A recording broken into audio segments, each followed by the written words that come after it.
internets now. They can't see us, Yeah. but they can hear us. Great. Yeah, we got to figure out how to do like a tune rather than people hear us. Well, then we're just sitting back picking our noses, basically. Yeah. We can't talk to each other. No jokes. No, there's got to be a No, solution. there's where ways to do that. Yeah. Where you Yeah, go live, have a you tune. hit the go live button. Oh.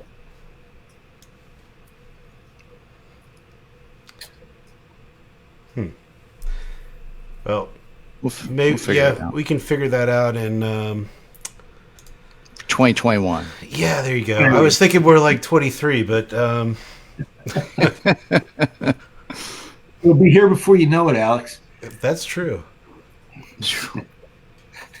I hate to say it, but Yeah, I do keep thinking about, like, if this year was characterized by any month, it would have been March. And it's very easy to remember March. And then the rest of the year is just kind of, ooh, where'd it go? Well, your days gonna go by. Your years are going to go by faster now with 3 kids running around. This is true. that was my last flight. Was beginning of March. My last trip was to Chicago by train, middle of March, and then my last work dinner, was with the dealer teamwork guys here in Detroit at a Red Lobster. Did you get all you could eat? I got the biscuits. It's the best part of going there. And then everything got shut down the next day. It was pretty funny. Oh, man, your last meal was Red Lobster. It was. Yep. I don't know to say sorry or, wow, that's very American of you. Good job. Very American. Otherwise, I've just been sitting behind this desk every day in a pair of sweats and a T-shirt and a hat. I thought you were going to say a shirt and nothing underneath. Yes, I guess. Glad you put the sweats on for us today, Cliff. Thank you. Yep. All right. Well, 25 seconds. I can see we've already got Drew Mint and Gary May hitting the comments. Gary, I have to call you. He called me yesterday. I didn't return his call yet. That's exactly what he's saying. You're a giant. No, he didn't say that. He said you owe him a call. All right. 3, 2, 1.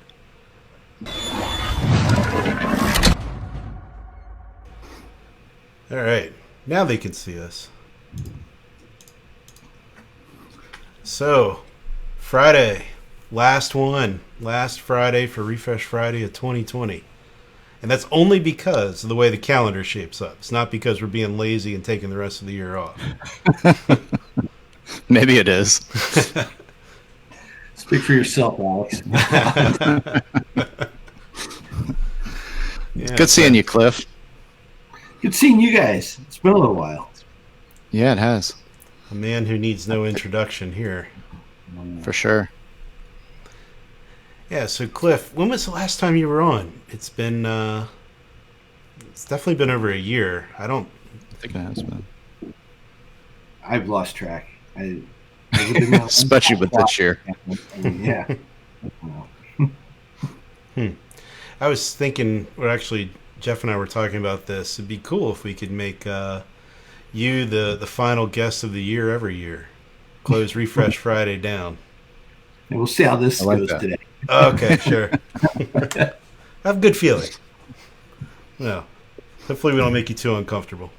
No. It's just whether I bring the goods or not. That's the question. That's what I was. Oh, no. You're always good on that side. Which you're allowed to talk about and not allowed to talk about. Well, that's true, too. Yes. Is there anything that you'd like to talk about that you're not allowed to talk about? No, I mean, we'll see another deal announcement probably before the end of the year. That's been completed, but we're just waiting on that. It'll be pretty noteworthy. But other than that, I don't think really anything earth-shattering. Well, how's this year been for you? Probably similar to a lot of people. I'm in a little bit of a different spot though. The travel, not traveling makes it a little bit of a challenge at times because so much of what I do is face to face and in person. But just learning how to adjust to that has been interesting. And then, I'm a road warrior. I love travel. So, I was going to say, when was the last time you were on a plane? 1st of March, and then then my last trip was to Chicago by train. And that was the week everything got shut down. So, and then you got a Red Lobster dinner in there. I did, yes. Which was actually really good. It was fine. It was funny leaving Chicago, leaving my hotel that morning.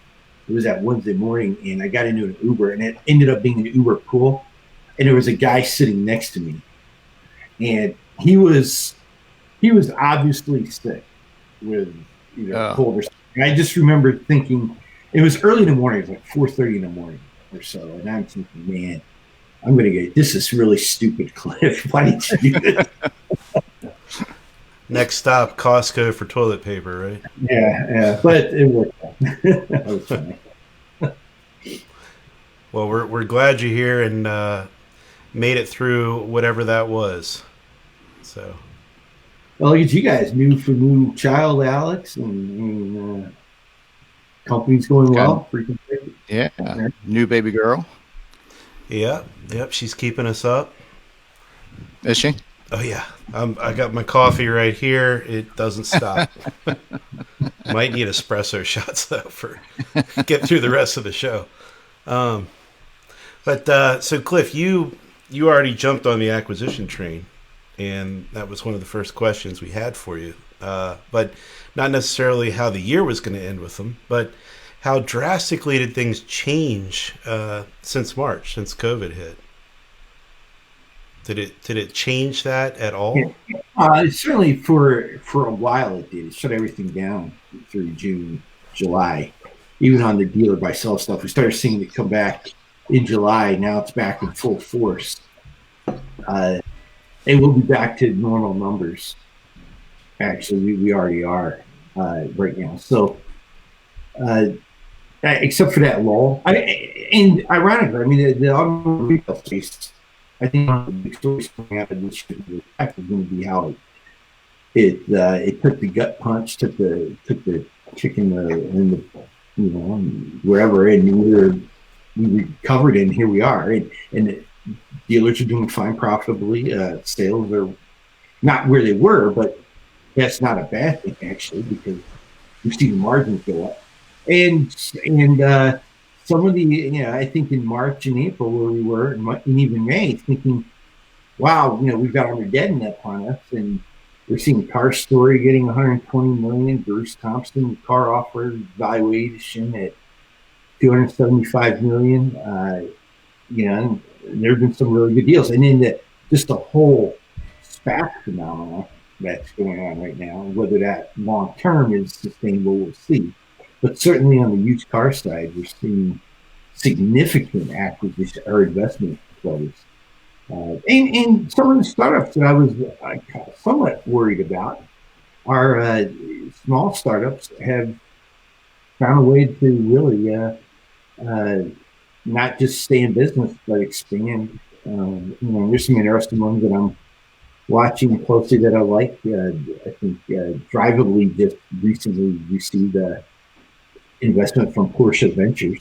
And Drivably helps dealers source used vehicles from inventory from private sellers. And they received a nice check from an OEM investment firm. Draver's another one. Anthony Montero started this earlier.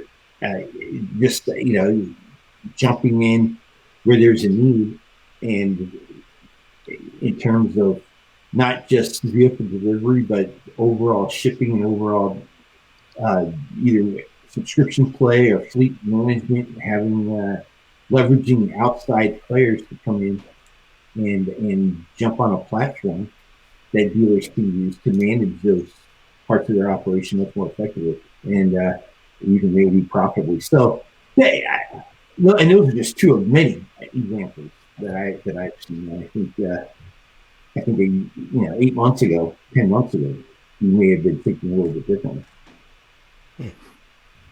You mentioned the car story acquisition from Vroom. Was that something you called? I mean, you typically, Oh yeah, well, yeah. You're typically able to predict these things. I've written at length about car story, about potential players, and one by one they were getting knocked off. Potential buyers. They've been involved with Vroom for 2 years, and I think that was a relationship that made a lot of sense. The investment bank on that deal, Porgo, has a real close relationship with Vroom also, and I think it made a lot of sense for Vroom. They've been partnered using Car Story's data and solutions for about 2 years now. So that was one that was a likely buyer too. So. Yeah. I didn't see that one coming. I like Ryan Leslie here. We kept our relationship very quiet. I think Vroom wanted to also, but it's a deal that makes a lot of sense. And kudos to John Price and the team there. Took a while. I mean, that you guys, that play very well, Jeff. I mean, but good guys and not marketers. They're not real big self-promoters, but they built a real nice technology stack there. Yep. Been around for quite some time. Yes. Different iterations for sure. But So I wonder if their services will still be available to dealerships, or if Vroom would just be like, close everything off and just keep their technology exclusive to them. You got a term, but I'm guessing just based on a couple of things that have been said, not to me, but even in the press. I think the recent Forbes article, there'll be some elements that are available to other dealers, but certainly I think Vroom sees this as a significant competitive advantage for them. But although not the bottom line, I mean, they've said nothing in 2021 really won't be accretive to their earnings or anything. But it's one of the technology plays I think is going to help them out. It might take a while for us to see the combination of that technology with Vroom, right? Oh yeah. Well, now, like I said, they've been partnering for 2 years, so they know each other well. Vroom's already been using it. But yeah, I think there's always a lag time between acquisition and the actual. Yeah, well, the reason I was saying that is because of Rick Buffkin comment here, and he was saying that the CarMax and Edmunds partnership's been pretty quiet since that occurred. Yes, that has been actually. Yeah, I'm speculating. I'm only speculating here. I'm not speaking for anything that I know, but we'll see how that plays out. Remember, AutoNation invested in Vroom, and it turned out to be really only an investment, nothing else really. Lithia invested in Shift. That in turn really became an investment and not much else. And both of those went off on their own. I'm not saying Edmunds is going to be in the CarMax deal is the same play, but I would not be surprised to see CarMax offload Edmunds or offload their investment at some point there. Interesting. I think there was, it wasn't a huge deal for CarMax. We'll see. I mean, obviously 2020 probably changed a lot of things still. We may not see anything for a little while. So what's the hot acquisition technology?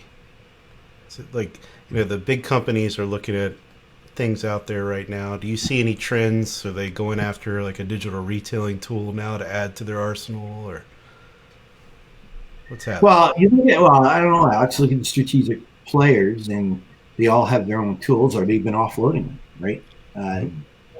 CDK offloaded theirs. Essentially, well, maybe not their digital, but their whole digital advertising play. Modal just received $15 million from Honda. When I say Wow. just, it happened this year. That was earlier. I mean, I think that investment, because I'd been hearing about it for a while before it was made public. But I don't know.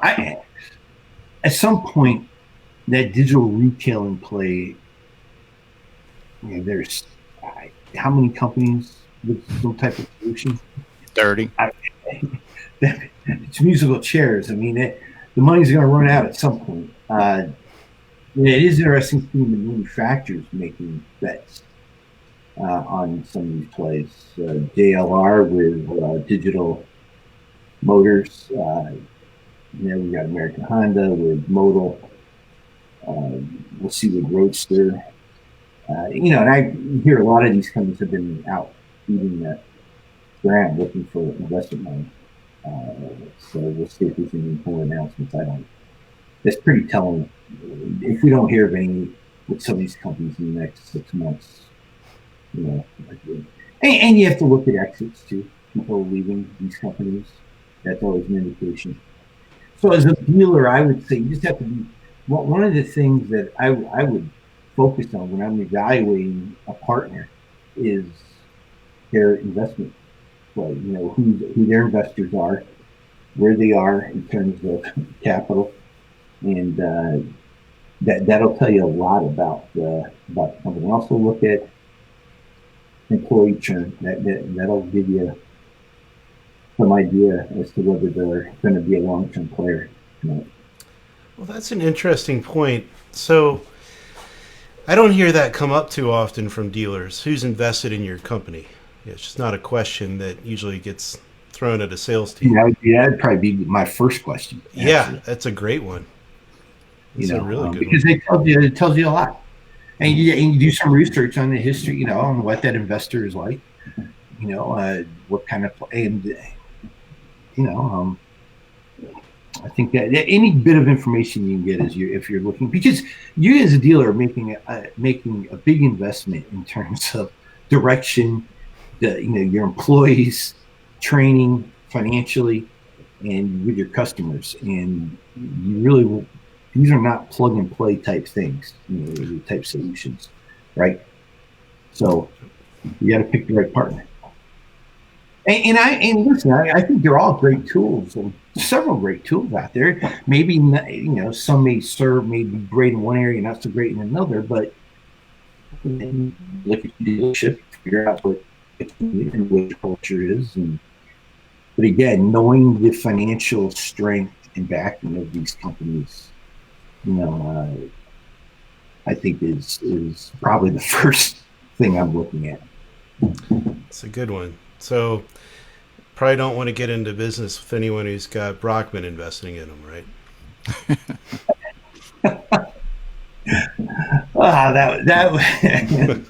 That story. Brockman. Yeah. A couple of things that strike me from that story, and I read the indictment. 39 counts. There's 22 million pages of documents. Jesus. Yeah. I mean, that tells you the feds have every text message, phone call, transcript. They were, probably tapping phones, listening to phone calls, emails. I'm sure I'm on a few transcripts. Did you get a knock on the door? No. But one of the things that to me is striking, honestly, this is, I knew the relationship between him and Robert Smith. And Robert Smith is a gentleman who owns Vista Equity, that in turn owns DealerSocket and Solera, MPI, DMI. So, Brockman was the one that funded Vista Equity at the very beginning, convinced Robert Smith to set up the tax structures overseas and all of these offshore accounts to hide money. And this is all based on the indictment, so we'll just put that word allegedly as a caveat there. But but it's pretty clear that the feds have the goods here. So Robert Smith is going to testify against Bob Brockman if there's a trial. but how closely the two were interwoven. And I knew they were close, but the way how closely the financial structures are, I think it'll be interesting to see when, if there is a trial, some of these documents and financial documents for these companies. But Robert Smith is for now skating. He's not going to jail. He's paying the fines and has 5 years where basically he has to do whatever the government tells him to do and say whatever they want him to say. Now, so I think the question becomes really what happens to Reynolds and Reynolds, and as a dealer or an employee, I'd be really curious with that. I don't think this really damages Reynolds at all. You may see some high-level execs leave the company over the next few months, but in reality, it's a very strong company still. No indication yet that any execs were tied up or involved with any of the financial shenanigans. There's a lot of good people at Reynolds, a lot of good people. And it's a strong company. It's one of the most profitable, if not the most profitable company in our industry. Long-term contracts. Reynolds is not going anywhere. I think it's a perfect play for a hedge fund at some point. But it's going to be business as usual. I think. I don't think there's going to be any collapse or anything along those lines. Yeah, it might be with long-term contracts. Might be a good play for a 401k fund. But so on the topic of lawsuits, and this is another one from Rick. Let me throw it up on the screen. And this was one we were going to ask later too. Any news on the Authenticom side? Yes. So Authenticom settled with CDK. They settled. What's that? You said they settled? Yeah, they settled with CDK a few months ago. Now the lawsuits are all in what's called multi-district litigation, in northern in the northern district in Illinois. They've not yet settled with Reynolds. I thought actually there would be a settlement with Reynolds coming. However, on November 20th, Reynolds filed another response to Authenticom's complaint and is showing no signs of backing down here. There's been some movement with, I think, some attorneys moving around, but other than that, I don't know. I don't know if there's any conversations going on regarding settlement with Reynolds.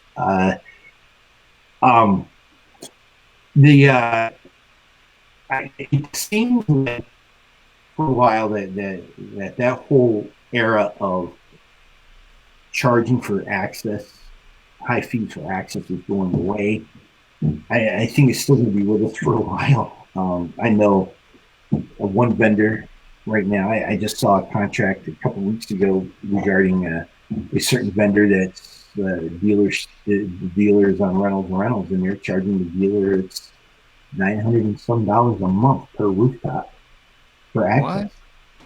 So that's what they're getting. Come on. They're not supposed to share that with you, Cliff. That's part of the contract, isn't it?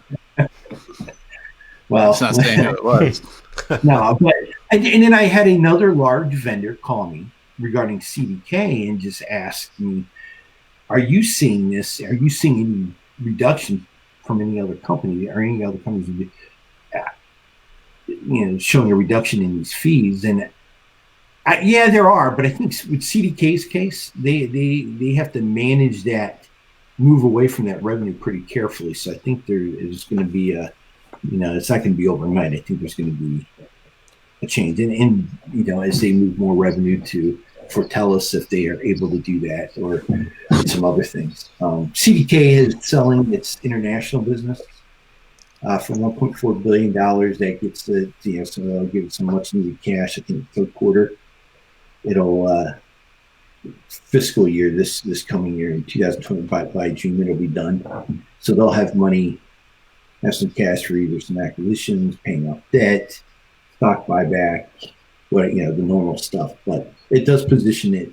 I think it will position it much easier for a sale at some point.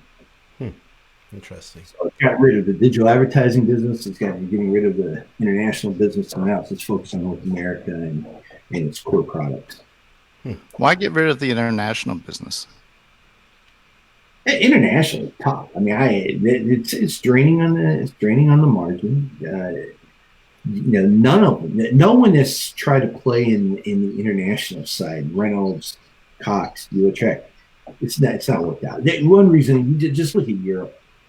You don't have the number of dealerships that'll make it profitable. In terms of, you might have 5 here in this province in Germany, and then you got 5 in France, and each speak a different language, and each have the different rules, and it's hard to scale up. I mean, Canada even has similar challenges to some extent. So it's just hard to do. It's harder to do business profitably over there. Plus, I think the era of COVID,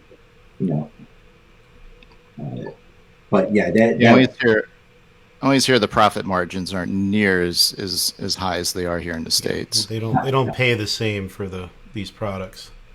Yeah.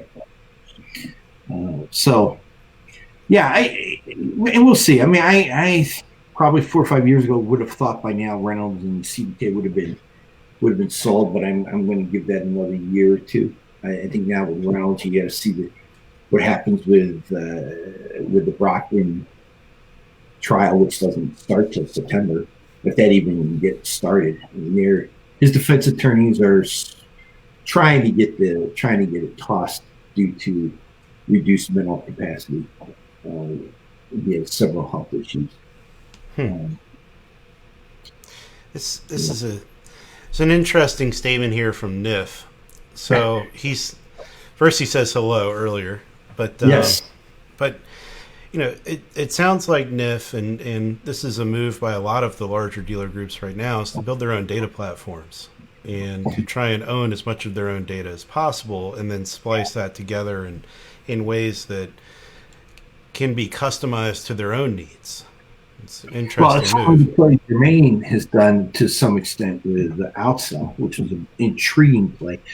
I have been saying and writing for 5-6 years now that the industry does need a data platform in their house that is unique to automotive retail, and we're nowhere close to that yet. And it's the time is coming. I still think we probably have 3 to 5 years as an industry before it becomes, well, I would say mission critical, but we're getting there. And that's going to be driven a lot by the connected vehicle and the connected vehicle platforms. They're going to have to interact, engage with dealers along with no player from the dealer side. Then, I think it becomes a matter of survival for dealers too. Wow. Well, taking this back to an early part, so wasn't expecting to jump into Vista as early as we did there. That's okay. So I haven't heard about this in a while, but there was, or maybe there still is, some little riff between Jonathan Ord and. Oh yeah, no, that was settled last January, March, February. Okay, I'm way out of it then. I think the end result was Dealer Socket received a nice recapitalization from Vista and has a nice chunk of cash to play with right now. I think we're going to see them adding to the team. They've already been making moves like that, so I think.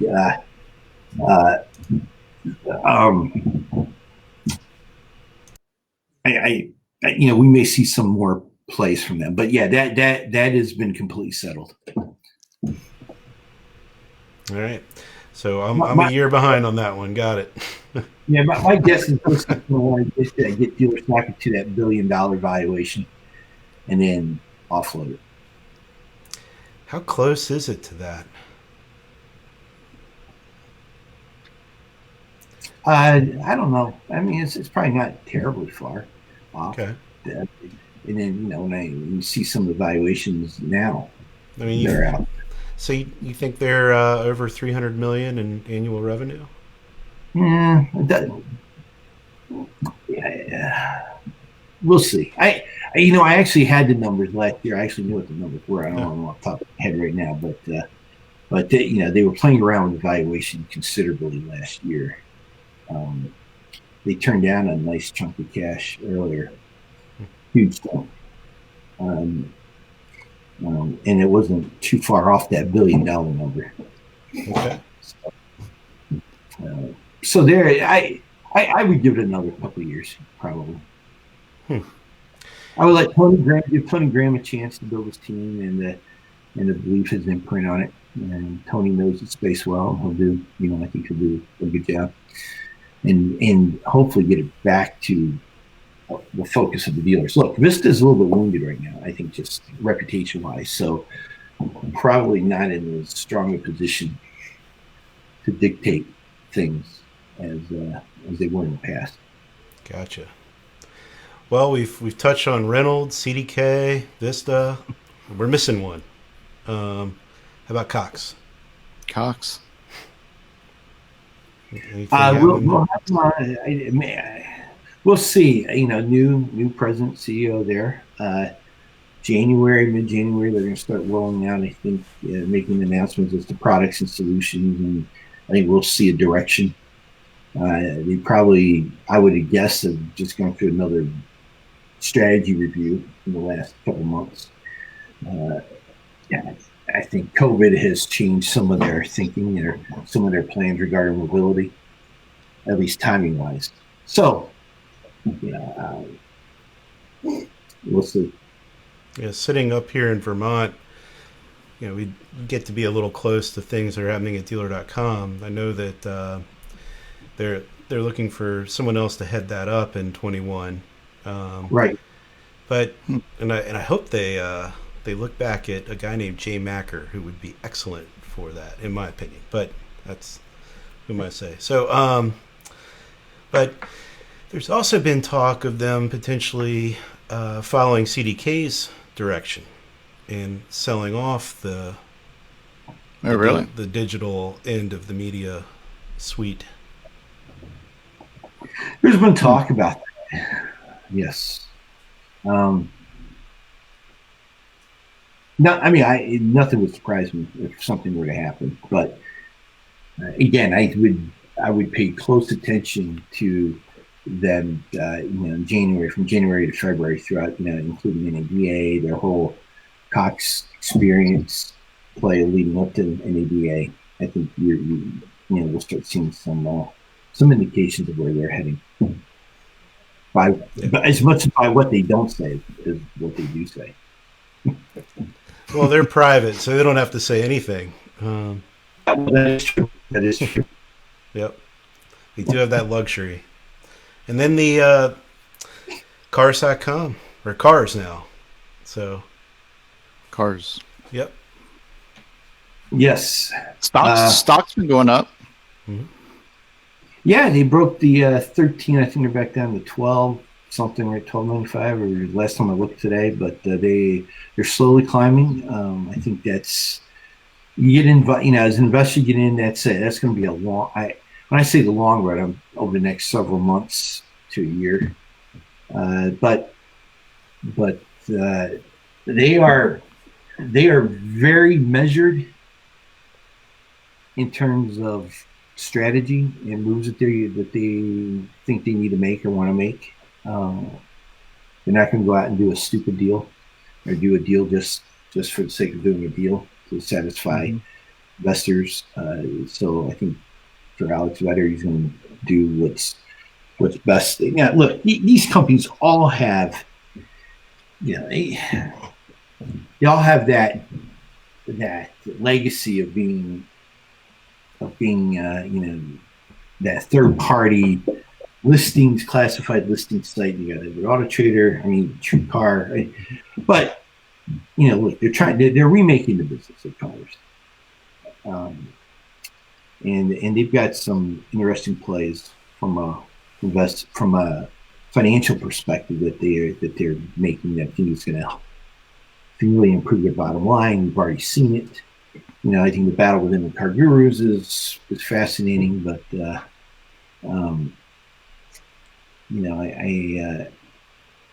as a customer, as someone who buys cars, I'll tell you, when I'm buying a used car, I would not buy a used car without using cars.com or Auto Trader. I just wouldn't. It's just cannot provide, I think, for a customer or a car shopper what they provide. I mean, everything is right there at your fingertips. There's no deal. Yeah, they're not going anywhere. Yeah, and the brand name is too strong. Yeah. I think it's where the customers are. So, Mm-hmm. yeah, and look, we can argue all day about what value that is for the dealer, and the dealer has to determine that, but by what they're willing to pay. But at some point, that's where the customers are, and if your inventory's not in there, I'm not going to see you.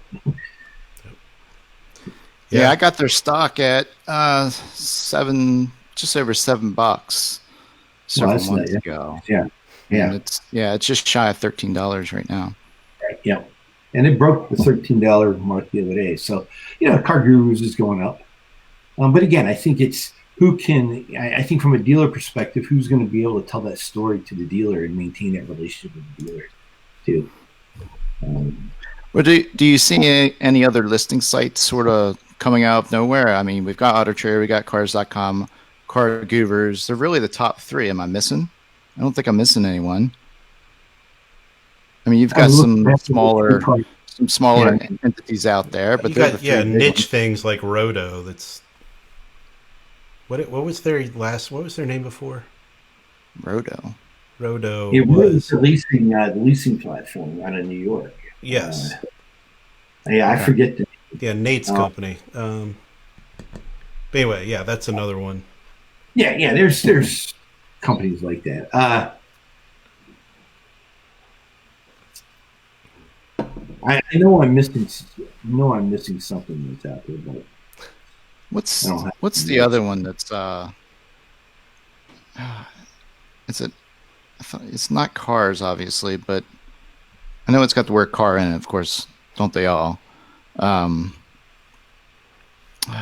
don't know. It might come to me, but they're always pushing me to sign up. It's really, really cheap, and I know they're all through the States, and I'm surprised they haven't taken off. I'll try and remember the name. Cars and Bids was something Ryan Leslie just asked or threw out there. No. It's a lot of cool little auction sites coming up, though, and I don't mean like like actual dealer auctions. I mean more like eBay for the consumer stuff. And right. Oh, really? Yeah, there's some they specialize in some really cool cars. So if you're a car guy, gotcha. Yeah. I don't hear much about eBay anymore. Do you? At least not on the automotive side. Only when you want to pay double for a PlayStation 5. Triple. Yeah, they had that whole thing. I think there's,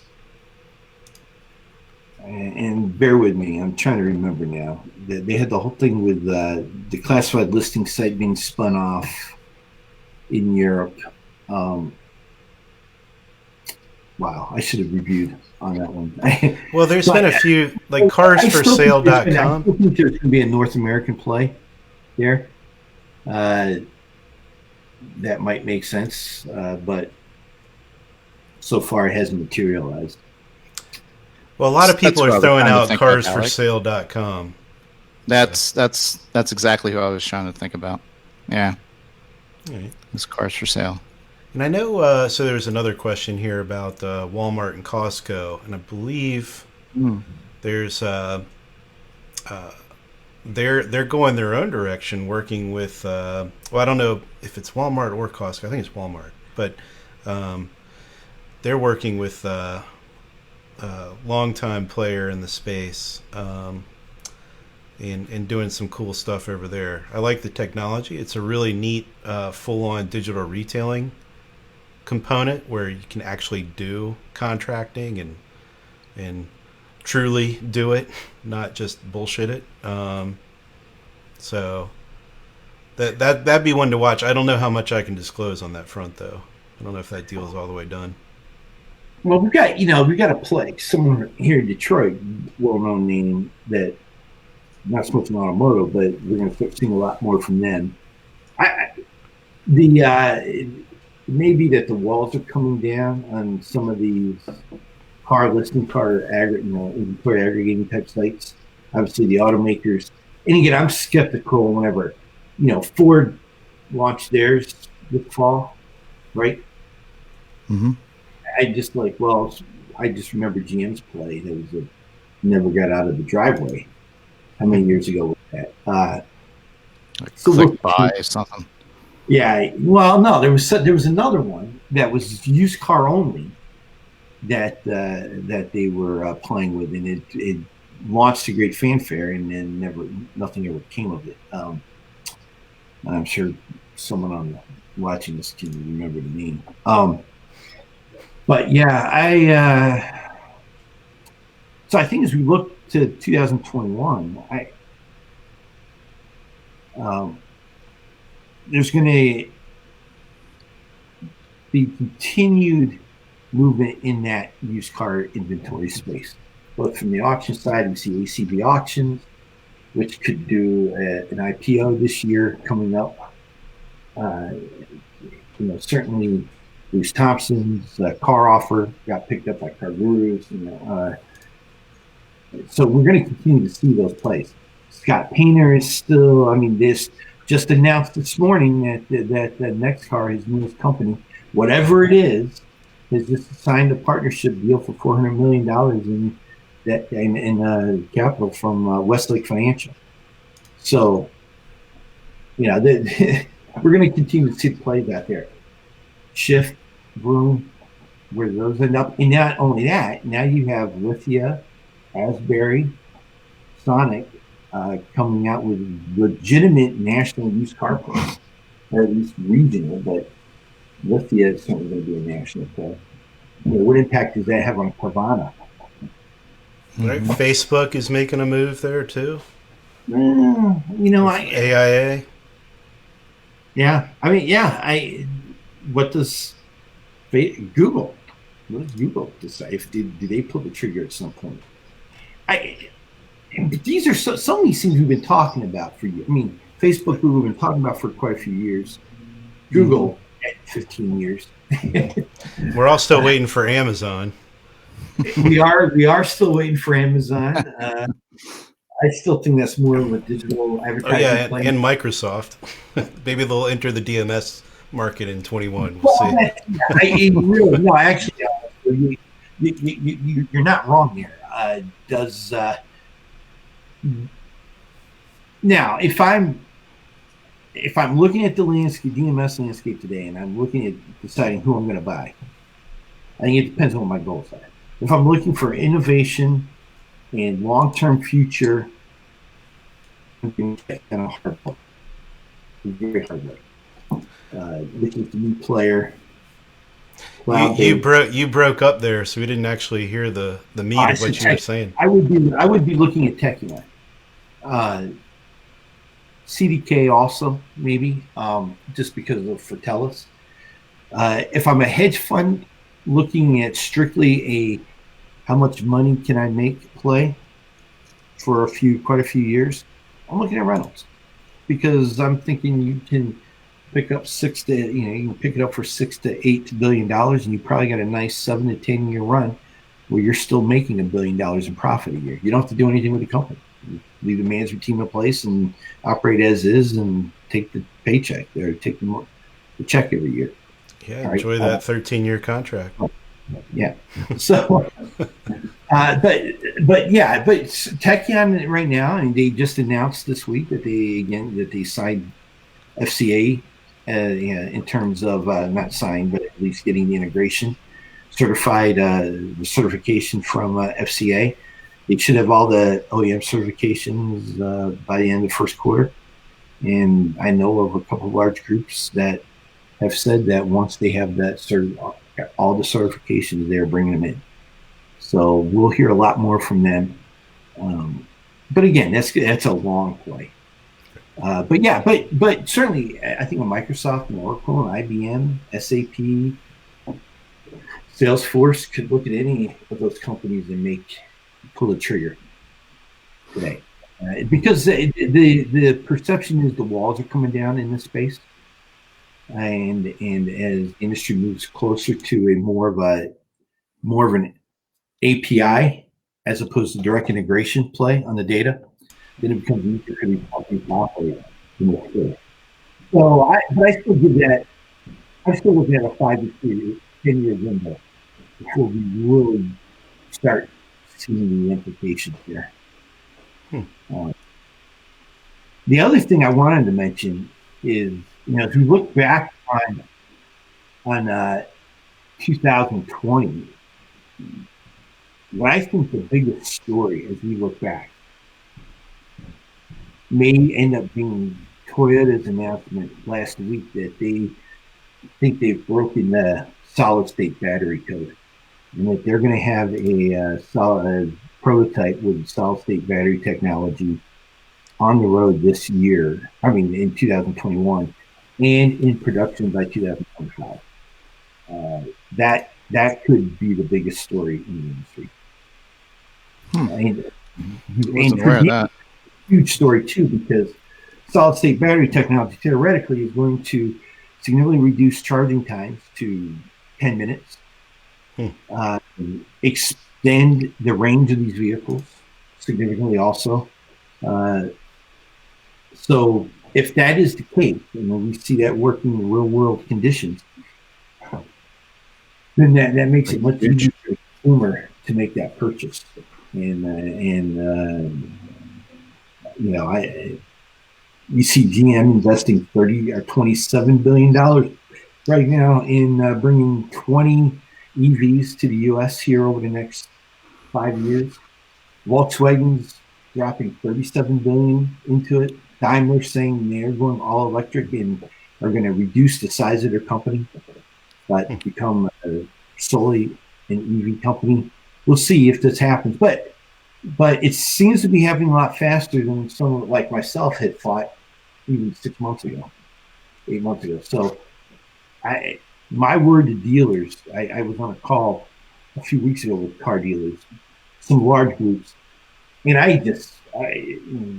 my response when I was asked whether I was a bull or bear was, it depends. If I'm a dealer that has capital or access to capital, and I'm young enough with enough fire in my gut and my belly to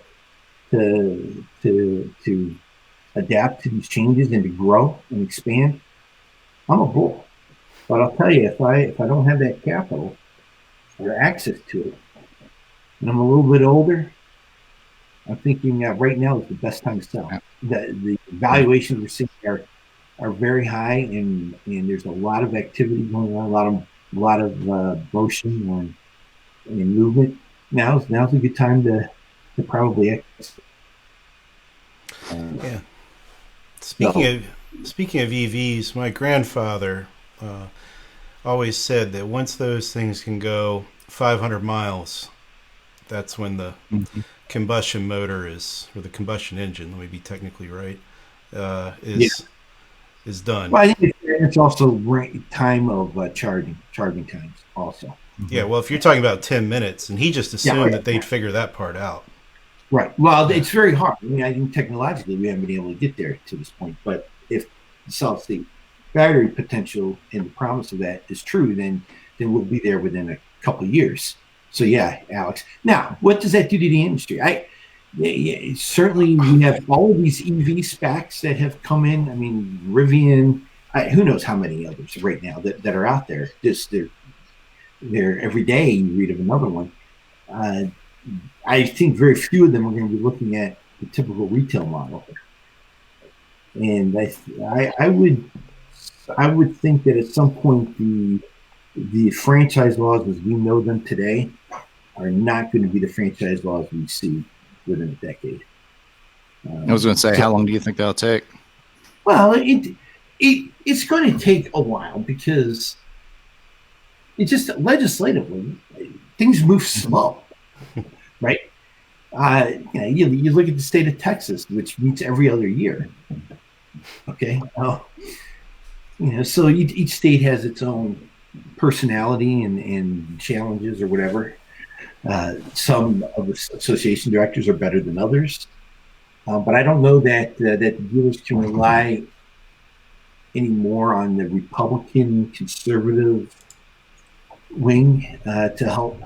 That up until 10 years ago, that was a given, but once the recession hit there's been a growing tendency among conservative players to classify dealers as protectionist, kind of mob, cartel type players because of the state franchise laws. So they're showing I think, disappointingly lack of understanding of the dynamics of our industry. Yeah.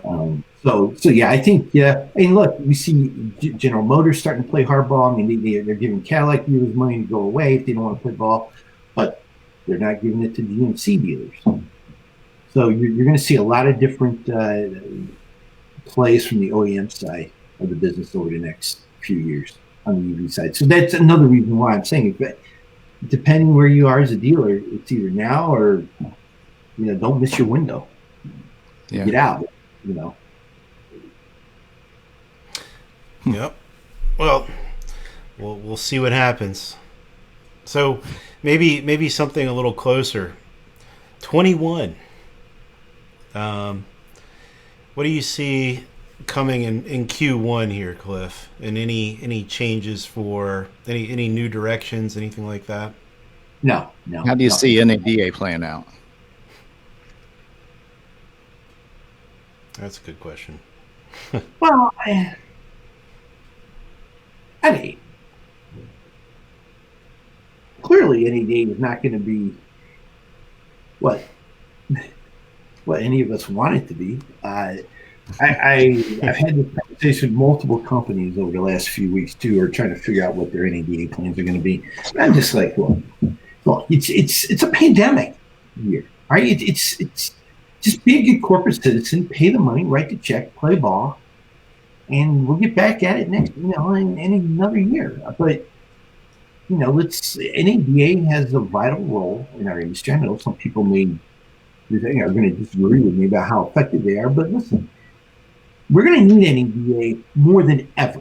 New administration coming in, you got the specter of the CFPB being rejuvenated, and coming back strong. You're going to need NADA now more than ever. And it's not going to be a visible, vocal NADA that's spouting off about their victories. They are going to be on Capitol Hill, in those offices, in those agencies, day after day, fighting those battles. And that's what they do very effectively. We've been very effective at it. They don't talk about their successes. They can't, because it's spiking the ball. It's rubbing your people facing it. Plus, they play walk a very fine line with the FTC, Department of Justice. But we need a strong NADA, and I think it'll be interesting to see with new leadership, at the top, which direction they ultimately go in. But I think I would just think that, regardless of how the convention looks this year, and we can all sit back and take podcasts and it's stupid. It's going to be well, okay, right? It's not going to be what we're used to. And if you think you're going in as a company, you're going to sign up a bunch of deals like you've done in the past, probably not happening. Okay, you're going to have to work a lot harder on the front end and on the back end, I think, to get that any kind of return on investment on that. But the fact is, I think this is the time that, and I'm not one for a lot of the, the corny stuff and the shucks, because business is business. But listen, we are going to be dealing with a new administration, and we don't know what that devil looks like. Now, I probably should use a different word, but we don't. It's been there for 50 years. We know exactly what it looks like. Better the devil you know than the way you don't. Well, maybe we do know, right?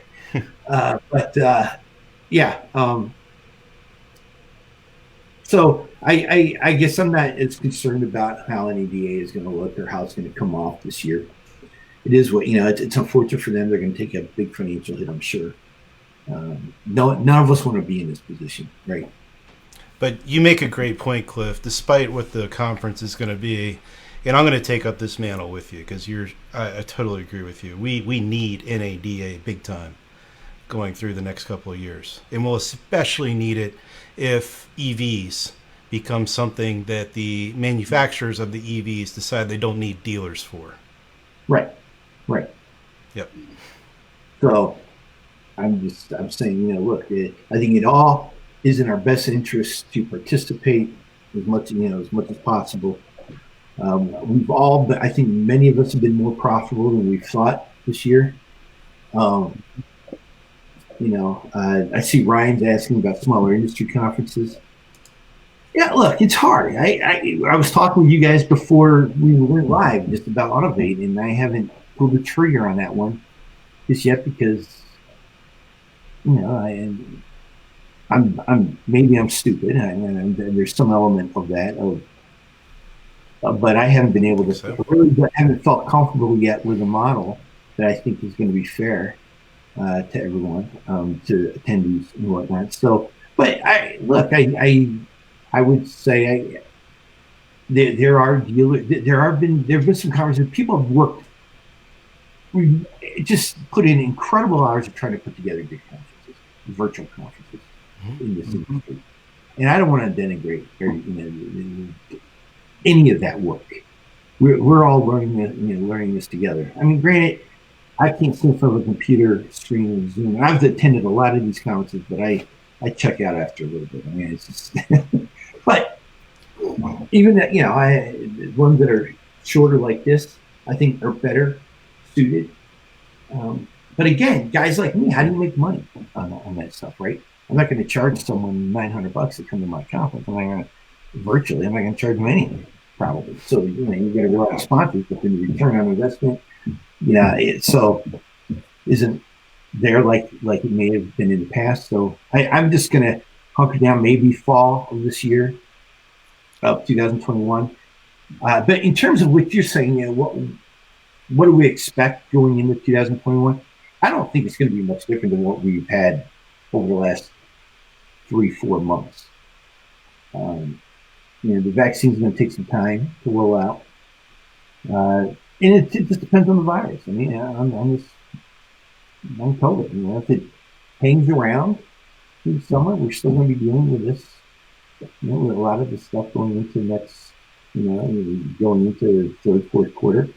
If it slows down, then maybe we can get back to some semblance of travel and some other things. But again, the car dealer, I think right now you've seen car dealers have been resilient. The industry's resilient.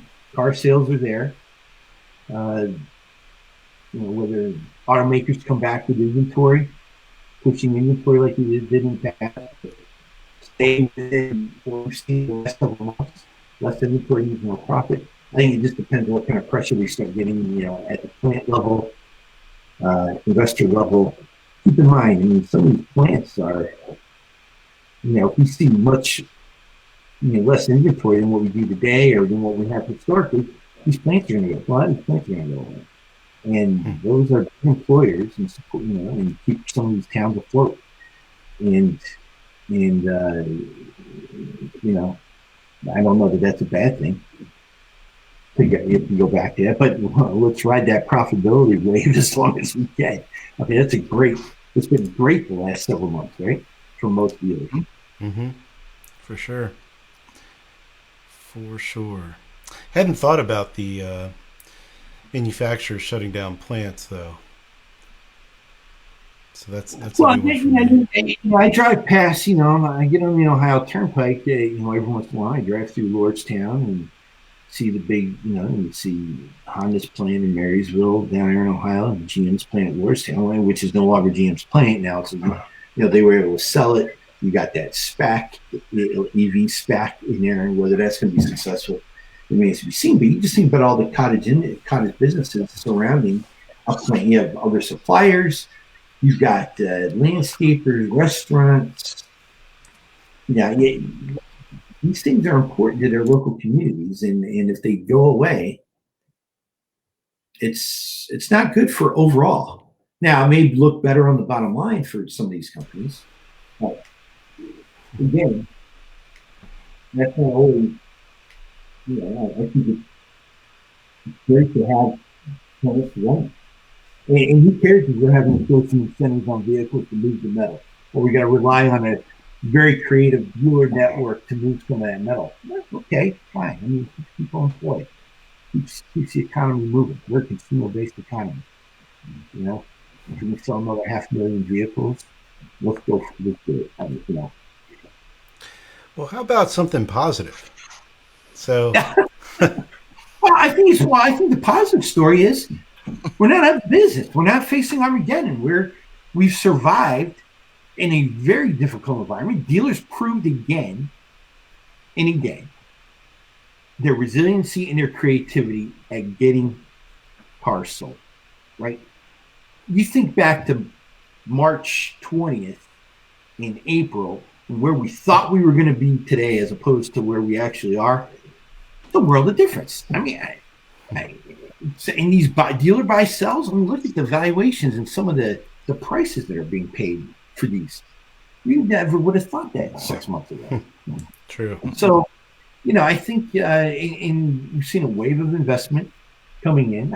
You asked me, I don't know if I truly answered the question. You did ask me if I thought, you know, or where I thought the investment money was going right now in our space with kind of technologies. And I obviously use cars, but I think we are in a downturn or a holding pattern on true innovation. I don't think that's going to happen till we see the connected vehicle come in, and then I think we'll see a new wave. But until then, it's basically what we have now, and refining those solutions and those best practices, especially with digital retailing, you know, and financing products. But until we see the connected vehicle, I think that's when we'll see a whole new wave of innovation. Hey Google, drive my car.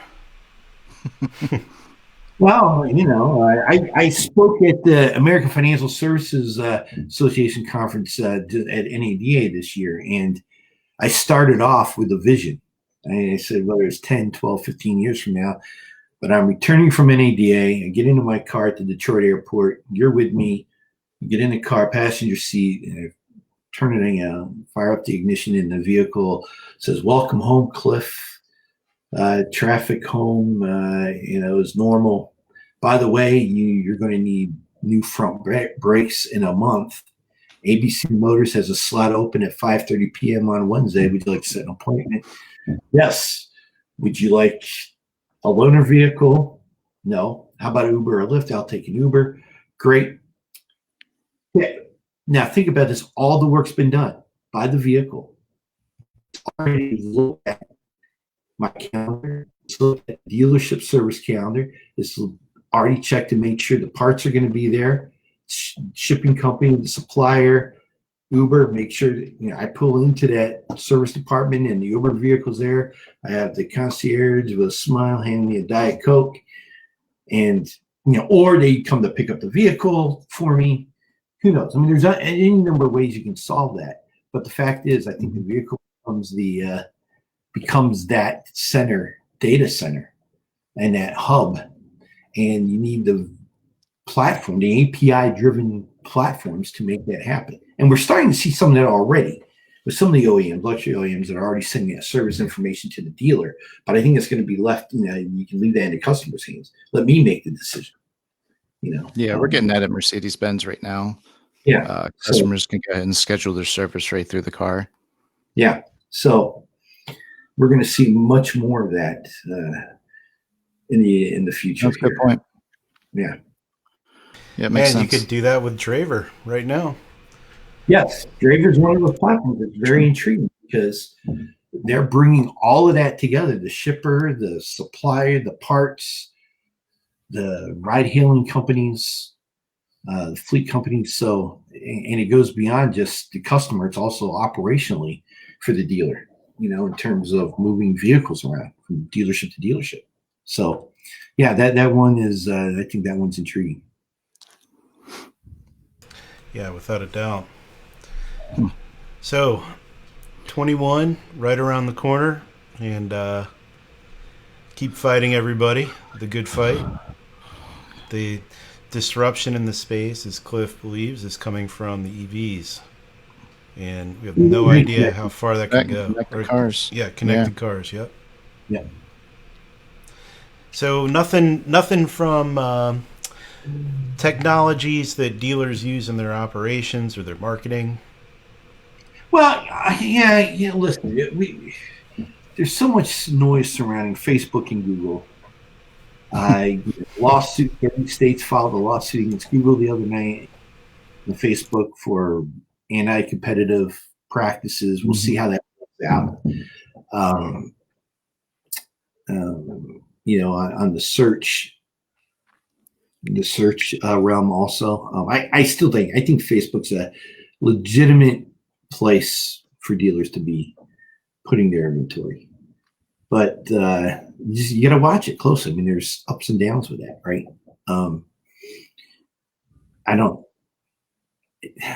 It's hard to make predictions in that space, I think. Yeah. Right. But again, I think you got to stay on top of it and adjust and adapt, as necessary. It makes it harder to pick the right partners today, though, obviously. But